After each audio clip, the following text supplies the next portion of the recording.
विधायक जी, आपके प्रतिद्वंदी प्रत्याशी राजद से प्रेम शंकर यादव पर जो है शपथ पत्र में तथ्यों को छुपाने का आरोप लगा है। कई सारे खातों का डिटेल उन्होंने नहीं दिया है। इस पर आप कुछ टिप्पणी करेंगे? देखिए, ये तो जो इलेक्शन कमीशन का गाइडलाइन है उसमें इसका स्पष्ट उल्लेख है कि कोई बात छुपाना नहीं है। और अगर उन्होंने छुपाया है, और मुझे जानकारी मिली है कि कांग्रेस के एक नेता ने उनके ऊपर कंप्लेन भी किया है, तो अगर उसमें कुछ दम होगा तो नियमानुसार इलेक्शन कमीशन को जो कार्रवाई करनी है वो करेगा। मैं किसी इस कार्रवाई के पक्ष में मैं नहीं हूँ। मैंने न उनके ऊपर कंप्लेन किया है। मैं तो चाहता हूँ हमारे खिलाफ चुनाव लड़े। आरजेडी के ऊपर प्रत्याशी हैं, मेरी लड़ाई आरजेडी से ही है। मेरे जगह कोई दूसरा रहता तो उसी कंप्लेन को लेकर चुनाव आयोग में घूमते रहता। तो मैं चाहता हूं कि चुनाव लड़ के उनको हराया जाए, और कुछ लोग चाहते हैं कि भाई टेक्निकल रूप से ही हरा दिया जाए। तो मैं टेक्निकल हराने के पक्ष में मैं नहीं रहता हूँ। मैं चाहता हूं कि मैं चुनाव लड़ूँ और लालटेन को ठीक से यहाँ से मैं विदा करूँ। लेकिन मेरे संज्ञान में भी है, पेपर मेरे पास भी लोग भेजे थे, लेकिन मैंने कोई कंप्लेन नहीं किया है, मेरे उससे कंप्लेन होगा। बातें सामने आई हैं, लोगों ने कंप्लेन किया है, चुनाव आयोग का जो नियमानुसार कार्रवाई होगी वो करेगा। नॉमिनेशन के दिन मंजीत कुमार सिंह का गोपालगंज में जो है एक रैली हुआ, एक जनसभा हुई, और मंच से उन्होंने आपके ऊपर भ्रष्टाचार का आरोप लगाया था। खजूरिया काले से 50 लाख रुपये गबन की बात करें। ये आरोप अभी थोड़े लगाए हैं वो, ये आरोप उनका 2015 से ही वो लगातार लगाते रहे हैं। और ये कोई केस जो है ये सरकार ने नहीं किया है या पुलिस ने नहीं किया है। मंजीत सिंह जब विधायक हुआ करते थे यहाँ, तो मेरे खिलाफ विधानसभा में क्वेश्चन करके, और चूंकि उन्हीं की सरकार थी उस समय, हम लोग विपक्ष में थे, तो चुनाव से हमको रोकने के लिए मेरे ऊपर एक फैब्रिकेटेड केस करवाया गया, और उसी चीज़ को बार बार बोलते रहते हैं। तो हम तो कहेंगे कि भाई अगर आपके पास कुछ और तथ्य है, क्योंकि ये उस समय के आरोप हैं जब हम विधायक नहीं थे, और जब हम 5 साल यहाँ पर विधायक रहे, तो अगर इस 5 साल में कोई हमारे ऊपर भ्रष्टाचार का आरोप है तो जरा सामने लाइए। और आप अपना भी जरा 30 साल का हिसाब दीजिए, 20 साल अपने पिताजी का और 10 साल अपना। यूं ही किसी के ऊपर उंगली उठा देने से किसी पर कोई आरोप सत्य हो नहीं जाता। और जहाँ तक रही बात कि 6 साल से केस है, तो चार्जशीट क्यों नहीं हुई? 6 साल से केस है, तो हम अगर दोषी हैं तो हमको दोषी करार देना चाहिए था, हम न्यायालय जाते। तो अभी तो पुलिसें जांच कर रही है, पता नहीं क्या जांच कर रही है। और हमको लगता है कि कम से कम 100-200 चिट्ठी मंजीत सिंह इस केस के रेफरेंस में लिखे होंगे विभाग में। इतना मोटा फाइल है जो मुझे पता है। तो जब वो चिट्ठी लिखी रहे हैं, उनके पिता तुल्य नीतीश जी बिहार के मुख्यमंत्री हैं, सारा शासन प्रशासन उन्हीं का था। आज से 5 दिन पहले तक तो बिहार बैकुंठपुर में सत्ताधारी दल के सबसे बड़े नेता वही थे। तो हम लोग तो गठबंधन दल के नेता थे, मुख्यमंत्री जी उन्हीं के घर पे आते थे। तो जब इतने रसूख वाले आप नेता थे, ये 5 साल में आपने हमारे ऊपर इस आरोप को सिद्ध क्यों नहीं करवा दिया? तो FIR आप ही कराते हैं, और उसके आधार पर आप कोर्ट और कचहरी का भी पूरा पावर लेकर के आप ही बैठे हैं। आपने FIR करा दिया हमारे ऊपर, तो शुद्ध तो कर दीजिए। और मैं आज कहता हूँ 50 लाख तो दूर, 5 पैसे का भी कोई गड़बड़ी का आरोप मेरे ऊपर सिद्ध हो जाएगा, मैं उसी समय चुनाव मैदान से हट जाऊंगा। मैं उसी समय जनता के बीच जो राजनीति में करता हूँ उसको भी मैं छोड़ दूंगा, और मैं केदारनाथ बद्रीनाथ चला जाऊंगा। मैं वैसा आदमी। लेकिन मेरे ऊपर, मैं जानता हूँ मेरे ऊपर कोई आरोप नहीं है, वो आरोप झूठा है। और जिस दिन ये आरोप झूठा साबित हुआ, उस दिन मैं 5 करोड़ का उनके ऊपर मानहानि का मुकदमा भी करूंगा, उनको जवाब देना पड़ेगा। और जो हालत केजरीवाल की हुई थी दिल्ली में अरुण जेटली वाले मामले में, उससे भी बुरा हाल इनका होगा। तो उस दिन को भी जरा हम भी इंतजार कर रहे हैं। एक बार पुलिस या तो हमको दोषी साबित करे तो मैं न्यायालय जाऊंगा, और अगर मैं निर्दोष हुआ तो मैं उनका उपाय तो करूंगा, छोड़ूंगा नहीं। एक जो है आपके ऊपर धमकी जो दी गई, फ़ोन के ऊपर आपको धमकी दी गई, ये आपकी किसी से दुश्मनी है या राजनीतिक साजिश है? देखिए, मैं ऐसा आदमी हूँ कि मैं किसी से दुश्मनी करता नहीं। आदमी हूँ, आदमी से प्यार करता हूँ। और 5 साल से मैं भी विधायक रहा हूँ, मैंने आज तक मैं किसी पर FIR कराया? एक FIR हमने कराया, उसे बलिया चीनी मिल के GM को कराया, क्योंकि किसानों का खून चूसता था और ये मुझे मंजूर नहीं था। अब रही बात कि मेरी क्या दुश्मनी है। मेरी दुश्मनी यही है कि हम मोदी जी का सिंबल लेके घूम रहे हैं। मेरी दुश्मनी है कि हम नीतीश जी का समर्थन लेके घूम रहे हैं। मेरा दोष यही है कि हम मुकेश सहनी जी के समर्थित उम्मीदवार हैं। मेरा कसूर यही है कि हम जीतन राम मांझी की तरफ से लड़ रहे हैं। तो आरजेडी के लोग और निर्दलीय पार्टी ये दिन भर उल्टा सीधा बोलते रहते हैं, लेकिन हम धैर्य बना करके सुनते रहते हैं। और उसी कड़ी में हमको ये जो गोली मारने की धमकी दी गई, तो इन लोगों को लगा होगा कि भाई डरपोक आदमी होगा तो घर में बैठ जाए, और इनको मालूम ही नहीं है कि हम 2005 में 56 और 47 के खिलाफ चुनाव लड़े थे। कटिया से जब चुनाव लड़े थे तो एक तरफ 56 वाले थे और एक तरफ 47 वाले थे। तो 56 और 47 वाले तो हम डरे नहीं। और बिहार में जब हम लड़े तो लालू यादव से डायरेक्ट लड़े। क्रिकेट की लड़ाई पूरे बिहार को मालूम होगा कि लालू यादव जब सबसे ज़्यादा पावरफुल थे तब उनके खिलाफ हम लड़े, और 8 साल लड़ करके लालू यादव को हम क्रिकेट से बेदखल कराया। मैं वैसा आदमी हूँ, मैं किसी से डरने वाला नहीं हूँ। लेकिन मुझे आज पता चला है कि गोपालगंज के पुलिस कप्तान द्वारा एक टीम भेजी गई थी दिल्ली, और वह व्यक्ति अरेस्ट हुआ है। उस व्यक्ति को यहाँ लाया जा रहा है, और उस व्यक्ति से पूछताछ होगी, पता चलेगा कि उसके पीछे है कौन, तब मैं अंतिम रिएक्शन आपको दूंगा। एक आपका स्लोगन जो है वायरल हो रहा है, उस स्लोगन पर आपकी टिप्पणी चाहूँगा।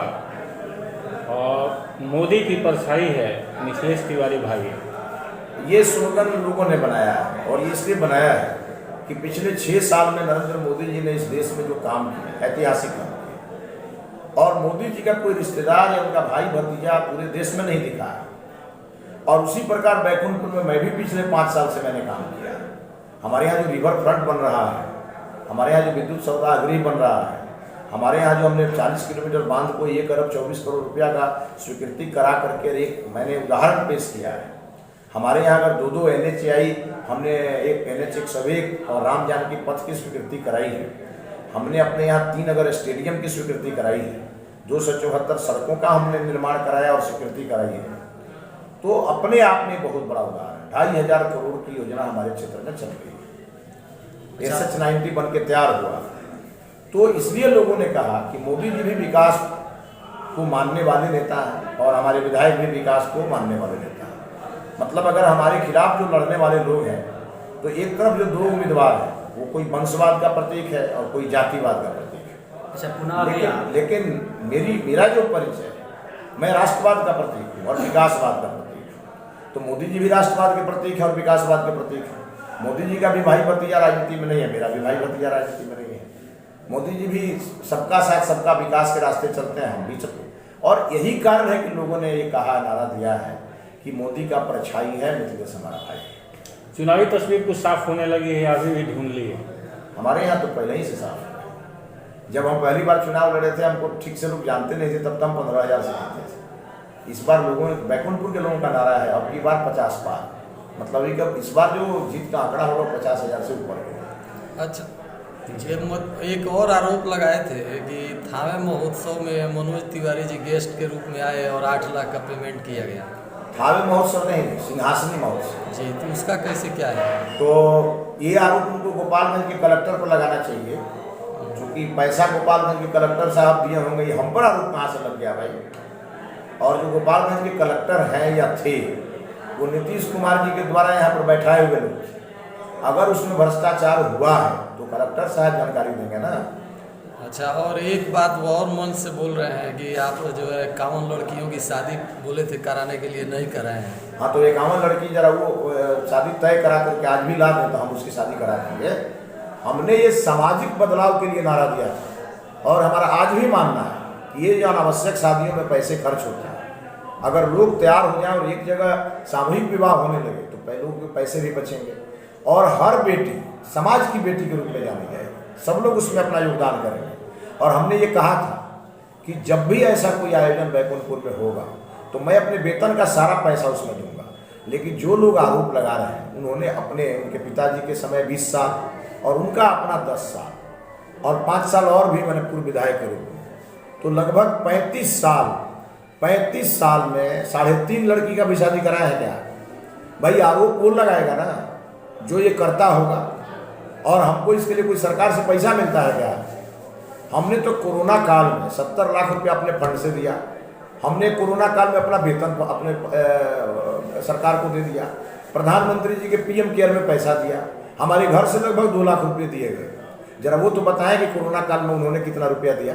वो तो राजा महाराजा के पुत्र हैं, हजारों एकड़ जमीन है उनके पास, लाल कोठी उनके पास है। हम तो भाई एक छोटे किसान के व्यक्ति हैं, 15 कट्ठा जमीन के मालिक हैं, झोपड़ी में से निकले हैं, तब ये घर हमारा पिछले 6 साल से हमारा ये घर है। तो हम जब इतना आगे बढ़ के कर रहे हैं तो उन्होंने क्यों नहीं किया। और मेरा एक और आरोप है ये निर्दलीय वालों से कि भाई 35 साल में आपने बैकुंठपुर में एक गुमटी भी बनाया क्या? ये बैकुंठपुर की जनता आपकी गुलाम है क्या कि आप देवापुर से आएंगे और बैकुंठपुर में लोगों को मूर्ख बना के चले जाएंगे और यहाँ की जनता दौड़ती रहेगी देवापुर? मैं तो इसी क्षेत्र में रहता हूँ, लोग आते हैं, दिन रात में लोगों के उसकी सुनता हूँ, लोगों का काम करता हूँ। और आपके यहाँ गरीब को जाना पड़ता है तो टेम्पू भाड़ा करके जाना पड़ता है, बहुत लोग तो जा नहीं पाते हैं। तो ये आप 35 साल में आपको बैकुंठपुर में 1 कट्ठा जमीन खरीद करके एक ऑफिस नहीं बनाना चाहिए था? तो जब आपको बैकुंठपुर से प्रेम नहीं है, आप उम्मीदवार बाहरी हैं, आपके इलेक्शन एजेंट बाहरी हैं, तो न यहाँ उम्मीदवार आप स्थानीय हैं, ना आपका इलेक्शन एजेंट स्थानीय है, 35 साल में एक आप ऑफिस नहीं बना पाए, तो ये उल्लू किसको बना रहे हैं? और आज भी मैं कहता हूँ, अगर समाज के लोग आगे आएंगे और अगर सामूहिक विवाह का प्रस्ताव रखेंगे, लड़कियों की शादी तय करना मेरा काम नहीं है, ये सामाजिक संगठनों का काम है कि लड़की की शादी तय करें और हमको आके बताएं कि विधायक जी हम लोग सामूहिक विवाह करने जा रहे हैं। मैं आज फिर कह रहा हूँ, रिपीट कर रहा हूँ, मैं अपने वेतन का पूरा पैसा दे दूंगा उसमें। हम पैसा के लिए राजनीति में नहीं है, हम मेवा के लिए नहीं, हम सेवा के लिए हैं। और ये हमारा संस्कार है, ये उनका संस्कार है, दिन भर आलोचना करते रहते हैं। उनका एक और आरोप है कि हमारे पीरियड में ही 2 पुल बना है और जब से विधायक बने हैं आज तक कोई विकास का कार्य नहीं किया। सलेमपुर का घाट का जो पुल है वो अनाउंस कर दिए लेकिन बनवाए नहीं। उनका ये आरोप जो है ना, उनसे ये जरूर पूछना चाहिए कि सलेमपुर घाट का पुल क्यों रुका है भाई? वो जिनको पिताजी कहते थे, जिनके वो बेटा जी हैं, वो जब बताए ना, हम तो गठबंधन में इसलिए नहीं बोल रहे हैं, लेकिन जब केंद्र सरकार से हमने स्कूल को स्वीकृत करा दिया तो रुका कहाँ? 200 लोगों से दस्तखत करा के आवेदन जाकर के वही दे के आए मुख्यमंत्री कार्यालय में। और इन लोगों ने रोका कि अगर यह पुल बन गया मिथिलेश तिवारी के रिजिम में तो ये सलेमपुर घाट का पुल कितना जरूरी है। तो लोगों को लगा कि बाप रे बाप तो बड़ी क्रांति हो जाएगी।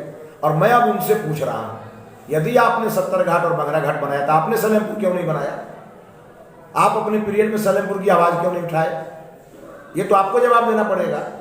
और अगर राज्य सरकार का जिम्मेवारी है तो आप उसी राज्य सरकार के मुख्यमंत्री के सबसे चहेते थे, उसी राज्य सरकार के पार्टी के आप प्रदेश महासचिव थे, तो आपने क्यों नहीं बनवाया?